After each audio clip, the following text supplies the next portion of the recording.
Well, today I've got a Magnavox HD DVR. And what is the model somewhere? No, not up here. Oh, there's a tag right there. Okay, one moment. Let me zoom in on that slightly. Model MDR865H slash F7. And it looks like there was a serial number that somebody sharpied over maybe at one point. Let's take a look on the back. I do believe that there is some kind of nomenclature back here as well. Energy verified. Oh, that makes me feel a lot better. HDMI out. 5-volt USB. A little cooling fan. And over here, model RMDR865H slash F7 with a serial number very, very poorly applied. As you can see, warranty void if seal is damaged. Well, I'm going to say the warranty is void on this unit. Let me show you a note that the customer did include.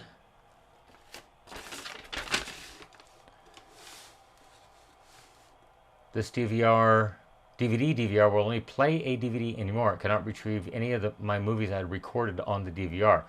It will not record onto a DVD or DVR anymore. I purchased it from Walmart as a refurbished unit. It worked fine for 3 years. Thank you for taking on this project. I saw your YouTube video, which was excellent. I took a look at the circuit board, but it was nothing like the one you worked on in the video. And that is from Rich in Billings, Montana. Okay, Rich, let's pop this thing open and see what it looks like inside. I think first I'm just going to plug it in, power it up. I'll connect a capture device to it, and we'll see if we get any kind of video signal whatsoever. So, let's see. Out, video, left, right.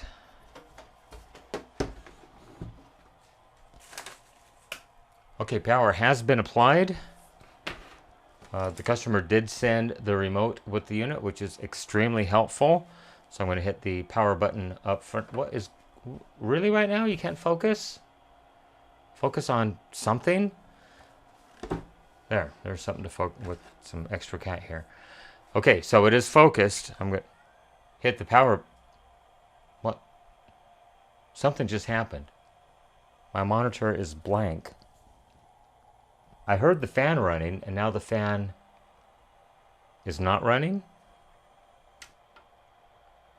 Well, I do see Magnavox on the screen. Let me get the remote for the capture device. Starting capture in 3, 2, 1, capture. Okay, and it shows it is recording. It's asking me to set the clock. Should I set the clock? What? I don't even know what. Really? Nothing's working. Oh, well, that's why. All right, one moment. Let me find some batteries. Okay, I did go ahead and install batteries in this. Let's just find something that, well, we'll hit the button on it and see. Yep, I see something in there, so it is actually working. Fun fact, you can test your infrared remote by using a cell phone camera.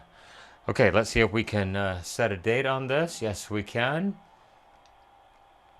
And what is the date? It's like 6/26/2024. And no, it must be 27 because it is a Thursday. Oh, my bad. 28, it's a Friday for a few more minutes. And it is currently 10:15 in the evening. Oh, you can't hold it and get it to advance really right now? And it is going to be PM. Press OK. Okay, clock has been set. Now what? Hard disk? Exit? Okay. Hard disk drive. HDD. I'm not sure I even hear it running. I hear a fan and that's about it. DVD, no disc. Well, let's see if it will indeed play a disc as the customer states that it would. How about any DVD somewhere that'll play back maybe? Okay, this is a record test disc. Yes, well, I mean, that was keeping it in focus. 60/7.5 microfarad cap. We'll talk about that in the future, about how they don't make crap that lasts too long anymore. Date 10/16 of 2017, and here it is 2024, and the compressor part's fine, but the motor portion is open. And really, all right, just focus on that. Okay, it does show that it found something. We'll hit OK and see if it wants to play it. And yes, it is playing the disc perfectly fine. I'm not sure what this is on the video. It was a record test. I think that might have been a vacation to New Orleans in 1990 or 91 or thereabout. Okay, that I took there. So the DVD does actually play. That's a bonus. We'll stop that, and I'm going to hit the HDD button one more time, and we'll see what it wants to say. Obviously, nothing. Okay, I'm going to stop the capture device in 3, 2, 1, stopping. And we're going to pop the top off of this, if it'll focus. It can't focus. There's no contrast on this at all, unless I put that right there. Okay, let me get the top off, and let's take a look inside. I want to measure the 5 and the 12 volts that goes to the hard disk to make sure that it is actually there. One moment. All right, so I don't have my microphone on. I have it clamped right here, and no, there's no traces that it's touching or anything, but the power has been removed. I've got the top off. Not much as far as power supply capacitors go over here. There might be some issues with some of the surface mount caps. I'm not quite sure. I haven't measured voltages yet. I just wanted to listen to the drive. You should hear it spin up. Then you should hear the head start seeking different tracks to get the data. So here we go. Power being applied now.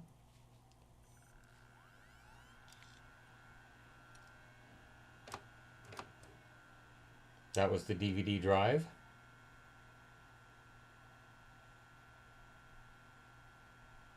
So I'm just going to let this run, and then all of a sudden it just like clicks off.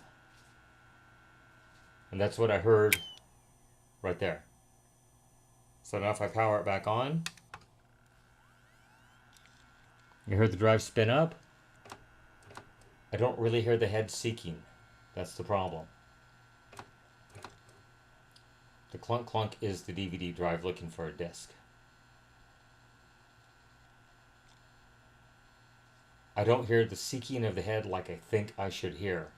So I'm wondering if it's got a bad DVD drive. Now it states that it should only have the 5 volts at 1 amp. So I need to figure out on a SATA connector, or SATA, depending on who pronounces that, what pin is power and what pin is ground back here.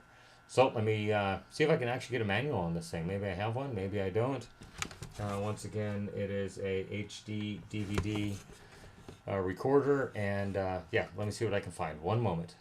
All right, so I got this set up with a voltmeter and the back of the SATA or SATA connector, however you want to pronounce it. And I did go ahead and find a pinout right here that shows where I should have possibly 3.35 and 12 volts. Although according to this drive, if you look at the label on it, let me move it back right there, it is upside down, but it only shows the DC 5 volts.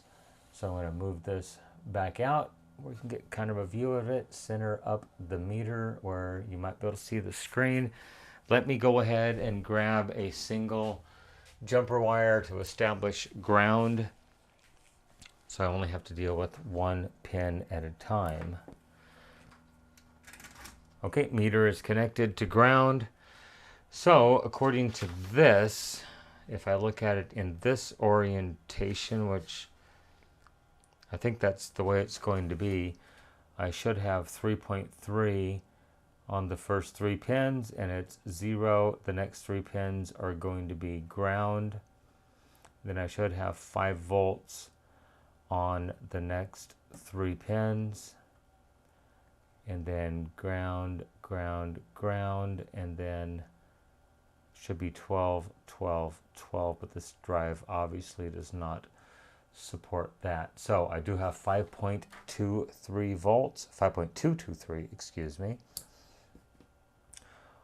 We'll go over to AC and see if I have any ripple, and as far as I can tell, I've got basically millivolts of AC ripple, and no, this will not read millivolts without a coupling capacitor.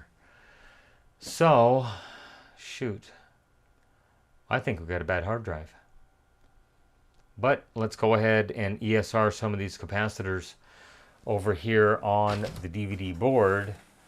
Right there, we'll check all these caps and see what they have to say. I don't think that's going to be an issue with the hard drive. I just think the hard drive is used up after being 9 years old. It does say it was manufactured June 14th of 2015. It's currently the late part of June 2024, so that's 9 years old. If this thing's been plugged in and powered up that entire time, it's probably just used up. Okay, power has been removed. ESR meter connected. Leads zeroed out. Let's go ahead and just check some of these caps. Hopefully my hand or my head does not get in the way. A 330 microfarad cap right there. 0.2 ohms. I'm perfectly happy with that. 47. Probably like to see ohm and a half. 3.3. It's not the end of the world, but I can certainly see it from here. 3 ohms, 3.9, a little bit high in my book, 4.1, a little high. This is a 100, and 4.3 ohms, very high. Another 100.3, I'm perfectly happy with that. Of course, there might be other caps in parallel with it. Wow, excellent, 0.06. That is not that cap. That's got to have something else we're reading over here on the main power supply board or something. 330 at 0.09, excellent.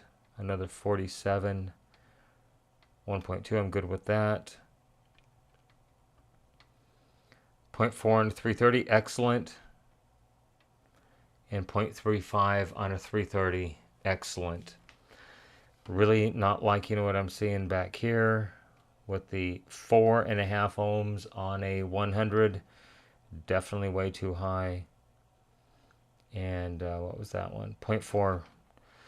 Yeah, so that cap, and I think all of these 47s,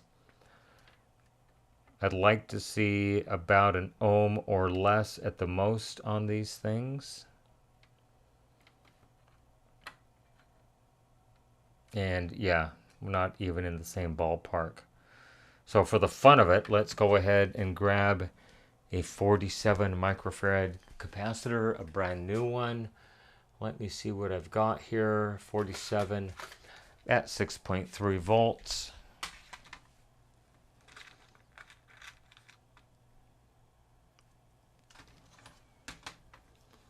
Just ESR what a brand new one would be. This has not been formed. It's been in the drawer for a couple of years, and I see 0.66 ohms on that one. We'll just pick another one totally at random here.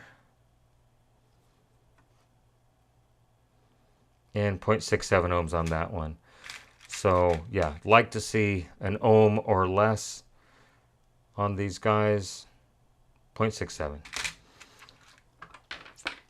So yeah, at a minimum, I would want to change these 4, and then this one right there. I don't think it's going to make a difference, just for the fun of it. I like to have fun, don't you? So over here, there is, what is a 220, and it's in the, probably in the tuner circuit more than anything. Probably a half ohm would be acceptable. It's right at, well, There you can maybe see it right there. It is right at half an ohm, 0.53 ohms. And that one's probably going to be too close to the back panel. No, 0.2, not too bad on that one. I guess I'll go ahead and pop the power supply board out of this unit right there. And we shall take a look at those caps just for happenstance to see if one of them does test bad. One moment. All right, power supply board is out of the unit. Just want to go ahead and make sure this main filter cap has been discharged. And no, it has not. Still has 15.37 volts on it. So with the 117 low Z, which is low impedance mode, it puts a 3000 ohm load across the terminals. And we'll just pull that guy down to 0 to not damage the ESR tester.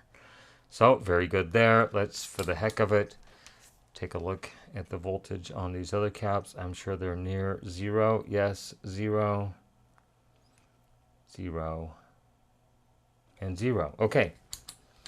We'll get the ESR tester out here. Power on. Leads shorted and 0 the meter out. Main filter cap, which is probably about a 220. So yeah, 0.13. I was going to say quarter ohm or less would be good. And yes, it is a 220 at 200 volt capacitor. This is a little bootstrap capacitor, I do believe. 0.64 ohms. And, ooh, it's a gold cap, 105C. That's excellent. It is a 47. Oh, got you in manual. Let's put you back in automagical. Yeah, 47 at 35 volts. Once again, what did we see on that one? I forgot, I got squirreled. 0.57 ohms. Whoops. Hopefully that's okay. I think it'll be fine. The big filter caps, these guys, the two tall Suscon 1200 at 16 volts. They are in parallel. So let's see, on 1000 ohm, I'd like to see probably about 0.1 ohms. And so for two of those, I'd like to see about 0.05. Just test my lead integrity, 0.0 and 0.0. Those are excellent capacitors. This guy right there, 0.25 and 0.1. So what do we got? 100 microfarad right there at 0.2. And then this guy is a 470 at 0.1 ohms. Every capacitor on this board tests perfectly fine. That is not the issue. I do believe that the customer just has a defective hard drive. I'm going to look around. I thought I had an old SATA drive around here somewhere. I can just plug in and see if it tries to do anything whatsoever. So give me a moment. We'll see what I can come up with. Okay, well, I did manage to find a old Seagate 1 terabyte hard drive out of my old i7 laptop that I replaced with a 2 terabyte solid state drive. And I think that's just going to plug right in there. I do have to take this plate off to gain access to the bottom of it because, yeah, it's pretty much locked down. So let me get this other drive installed or powered on and see if it makes any kind of different sounds or what we see on the screen. One moment. Okay, let's go ahead and put this back in manual focus, and I'm going to go ahead and push up the exposure, maybe a stop and a half. There we go. Okay, so the new drive is currently plugged into the board. I don't have it mounted to the tray at this moment. I'm just going to let it kind of sit here and dangle, and we will apply power to this. Let me get the microphone removed from my shirt. One moment. And I'm just going to go ahead and reattach it right there. Hopefully you can still hear me. Power on.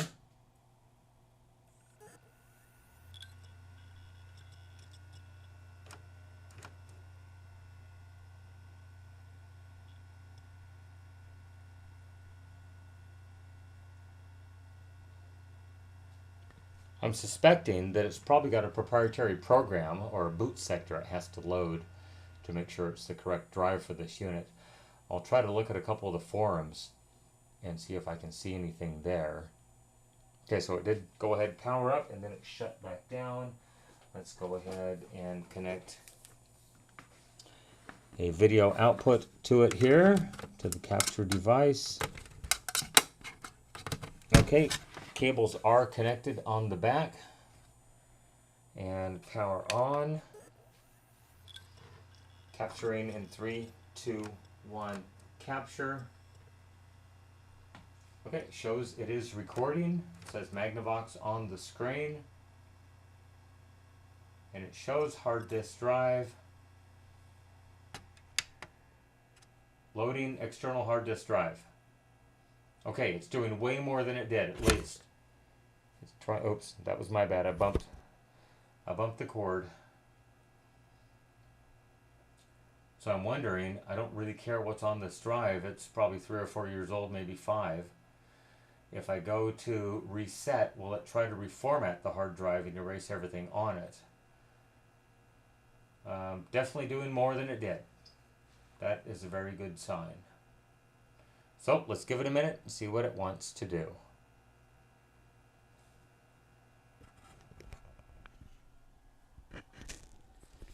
Please check the external hard disk drive device. Cannot find external hard disk drive, or connected external hard disk drive cannot record on this unit. Press OK. We found the remote. OK. So for the fun of it, let's go into, I don't think it was menu, I believe it was home. There's home, media manager, register external hard disk drive setting. I don't know what to do here.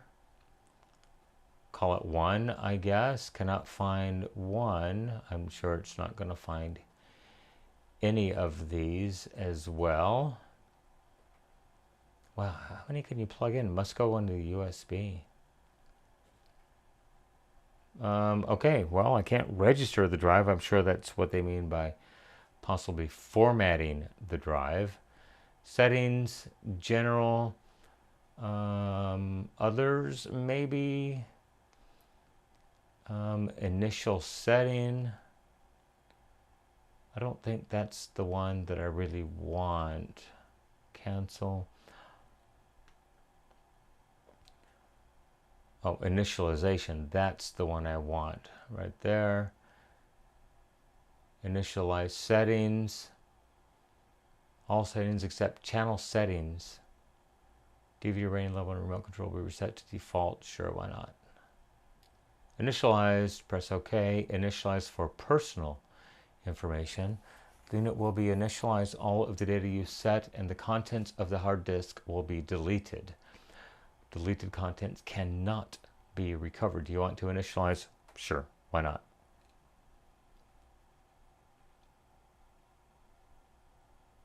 Select yes, it will start initializing.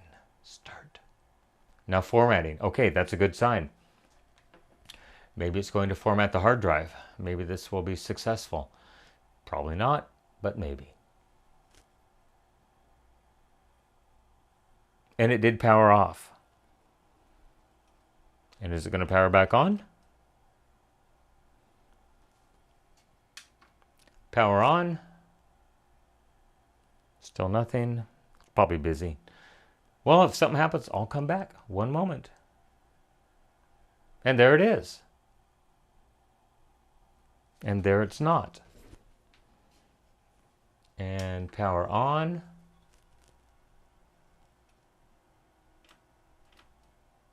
Something's happening.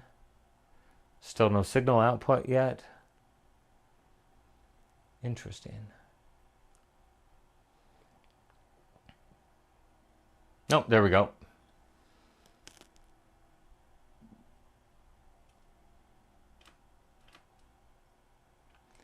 Okay. The unit is ready for initialization. Follow the on-screen instructions. Okay, next. Click. English, skip. We don't need antenna mode. I'm in Pacific. I don't know. It's such a stupid thing. Manual clock setting, and one moment while I skip through this.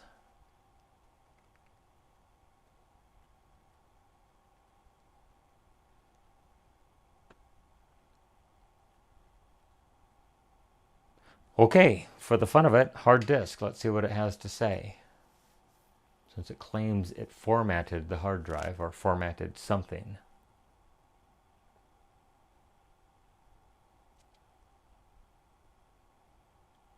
Cannot find the external hard disk drive, even though it is internal. Come on, people. Oh, jeez. Well, this might not work as expected. I almost guarantee you that this drive has got some kind of a boot sector on the drive with some proprietary information that this thing absolutely must have. So I'm going to go ahead and do a little research and see if I can come up with anything on maybe a forum somewhere. I don't know. I don't have a service manual to tell me how to put the boot sector on this drive or get a replacement drive if necessary. So this might be the end of the video. Okay, well, I put the blank or the recorded DVD in this unit and I asked it to copy over to the hard drive, and as you can see, it does show one little pixel of the progress bar under HDD on the bottom of the screen. It says it has 989.3 gigabytes of information left on the disk. And this is a 1 terabyte drive, so if it did format it correctly, it should be close to 1 terabyte, although there's the 8-bit versus 10 blah blah blah bytes versus bits thing. So I'm going to let this record for just a little bit, and we will come back and see if it can play it back off of the hard drive. So one moment. Okay, well, it does show disk to hard disk is at 1% right now. I don't know why I can't see the picture. It might be dubbing in a different kind of a speed. I'm not quite sure. But I did go through the menu just a little tiny bit farther and did come up with this. You have to press the OK prompt to get this thing to start dubbing. So we're at 2%, so I'm going to press stop. Canceling dubbing. OK to proceed. Yes. Canceling. So now I want to go to hard disk, and we'll see if it comes up with any kind of information on it. Loading external hard disk. I don't know why it doesn't know it's internal, but whatever, as long as it works.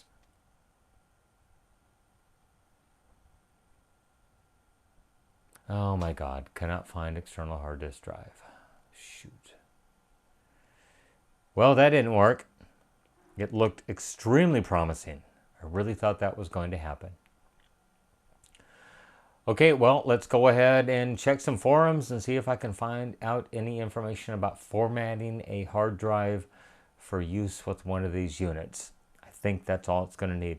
It is very promising because this replacement hard drive is actually doing something that the original Toshiba hard drive could not do.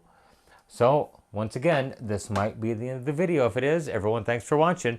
Remember, with your help, we can try to keep these things out of the landfill, out of the recycle bin, and out of the e-waste facility. Everyone, once again, thank you for watching. Anybody got any pointers, any tips on this? Let me know. I really would appreciate it. Have a great day. Bye-bye.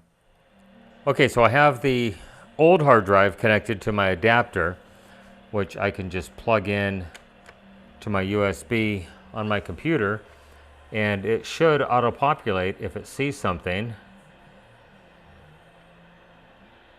And I don't have even a spinny circle of death, but I do have a blue light. So let's unplug that one. I'll try to do this one-handed.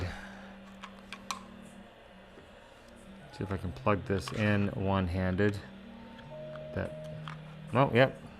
Okay, so there is the Seagate drive plugged in, and we will plug it in there.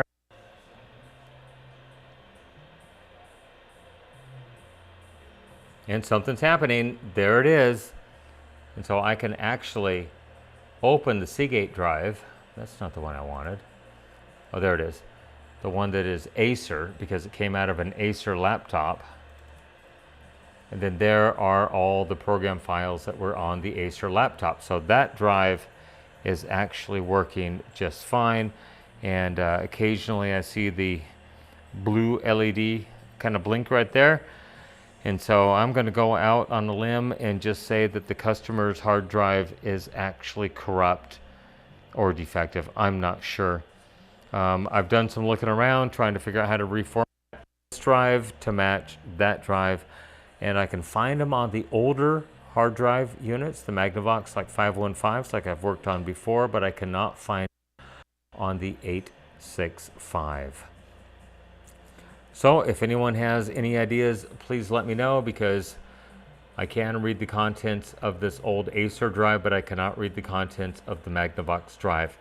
Now, several people have posted that yes, they could read the contents of the Magnavox drive on a good working drive, but I believe this drive is just simply defective. Anyhow, that's going to be it. Everyone, thank you for watching. I don't think I can fix this one. If anyone has suggestions on what the like the boot sector should contain or any information, please definitely let me know. I'm sure this customer would be extra appreciative. Everyone have a great day. Once again, thank you so much for watching. I really appreciate it. Bye-bye.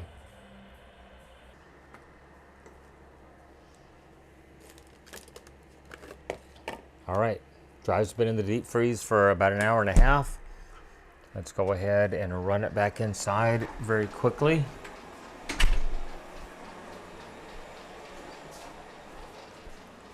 Turn off the light. Okay, I'm going to put you down for 1 second.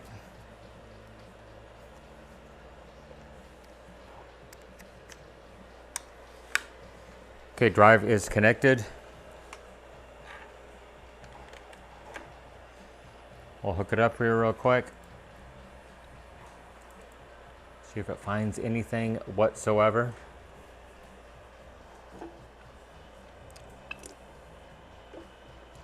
Now, I have frozen drives in the past. They did kind of come back to life, so. Oh no, it's all blue light. Doggone it.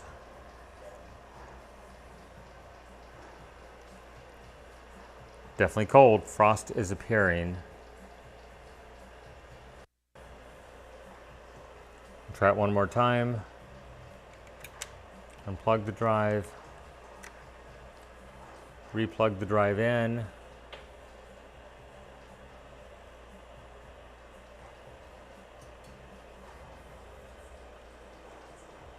And nothing. Well, it was worth a try. All right, thanks for watching.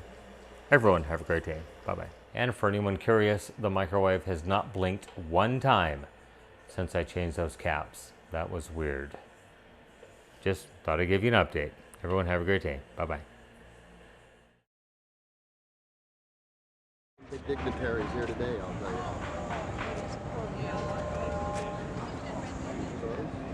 I guess anybody can walk in. You want to walk in there?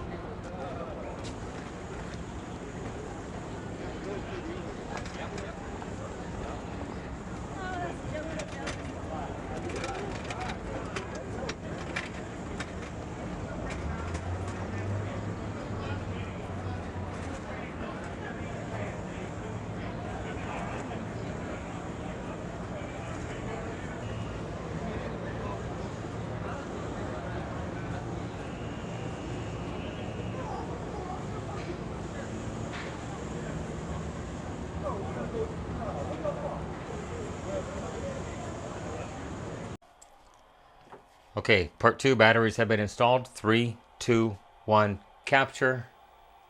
And it shows it is recording. If it is, thank you for watching. Bye-bye.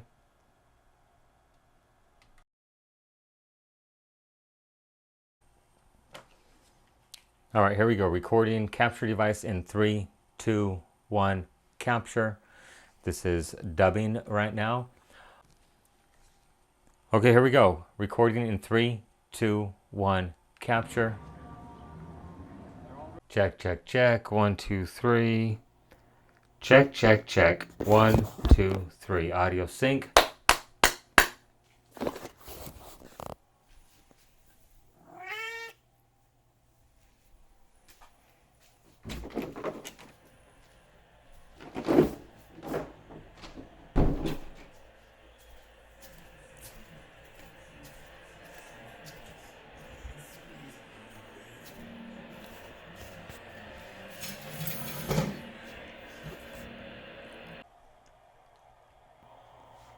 Check, check, check. 1, 2, 3.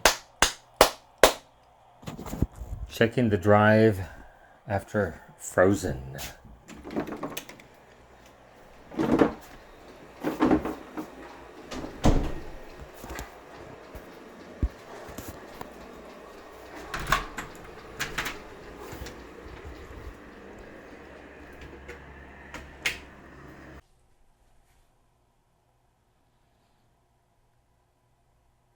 Yikes. There we go. Check, check, check. 1, 2, 3. Check, check, check. 1, 2, 3. Audio sync.